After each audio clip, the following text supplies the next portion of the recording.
South Africa Raina मलिरे आटक मेना को झारखंड रे 33 गोटांग मजदूर आज नुमा हिल गेल गोटांग मजदूर ओड़ाते को रुवड़ना निवाणा रे साना मजदूर हेमंत सरकार गोड़ते को रुवड़ गोकेत हुआ नुकु 10 गोटांग मजदूर गे को बकी तहना उनको को नित ओड़ाते को रुवड़ हे एना बड़ा दिन कथा कना जी झारखंड मोनते 33 गोटांग मजदूर साउथ अफ्रीका दिसम रेना मलिरे कमी को चला लेना इने तायनम उनको अड़ी को एटकेटोड़े लेना और हेमंत सोरेन ठेन ओड़ाते रुवड़ होचो लगी ते सोशल मीडिया होते ते आरदास लेना को इने तायनम झारखंड सरकार सानाम हर ओड़ाते रुवड़ अगु केत को और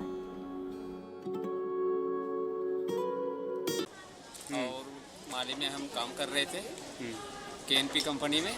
तो केएनपी कंपनी में 2021-29 जनवरी को हम गए काम स्टार्ट किए। काम करते करते कुछ दिन हो गया, 4-5 मतलब 2 पेमेंट मिला। उसके बाद आनाकानी हमारे कॉन्ट्रैक्टर करने लगा केएनपी कंपनी वाले। तो हमारा कल्पतरू कंपनी का हम लोग स्ट्राइक किए तो कल्पतरू कंपनी वाला हम लोग को हेल्प किया और अपना इंडिया का भारतीय दूतावास हेल्प किया। फिर माली में हम लोग को भारतीय दूतावास जो है वो हेल्प किया। इन्हीं के माध्यम से हम यहाँ पर